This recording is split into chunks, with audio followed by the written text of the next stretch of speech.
I'm throwing President Snow and Emperor Palpatine up in the thumbnail today because realistically, like, it blows my mind that we could sit here and watch those movies together.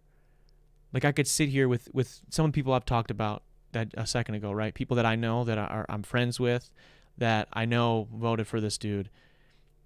Like, we could sit in the room and both understand who the good guy and bad guy is in the movie.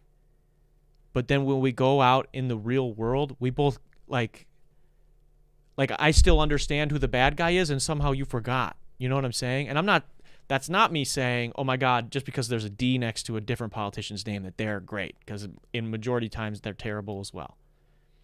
But, like, it blows my mind that, like, let's take TikTok, for example. TikTok is the Clone Wars. I'm going to explain this because I know a lot of men love Star Wars. A lot of men maybe fall down this pipeline.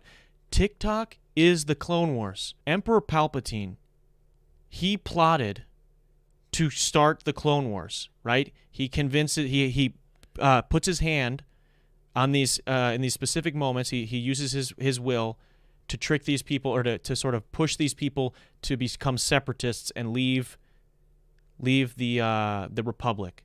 And then you start this battle. And then he, at the same time that's going on, and now the separatist movement is growing and it's becoming stronger, and he's helping them. He basically took the Trade Federation to help them fund their army. So they have these battle droids, and the Republic doesn't have an army. They just have a handful of Jedi. They can't figure it out. So what does he do in the background as well? Oh, he creates this fucking clone army out of nowhere. Very so conveniently. Basically, I know he didn't create it. He put the pieces in motion to get it created. Whatever.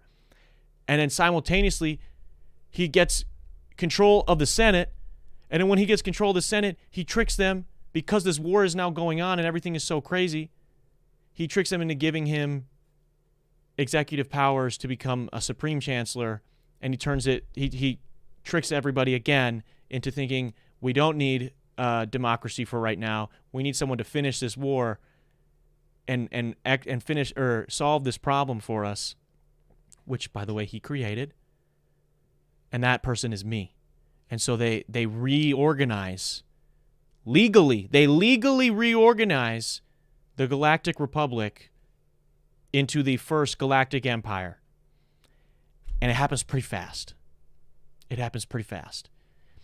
he scapegoats this certain group of people, the Jedi, as the people that were really the villains, and that's who we should hunt out and exterminate. I don't know. TikTok is the Clone Wars. Trump proposed that we get rid of this shit.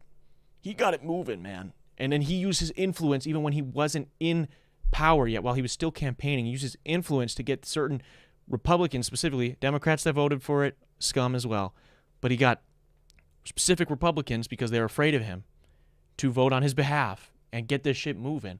And then he swoops in and saves it. It's like, dude, you created the problem. That's like if you came over to me, snapped my fucking arm in half, and then you walked out of the room, you walked back in with a sling, and you put my arm in there, and you're like, you're welcome. What are we doing, man?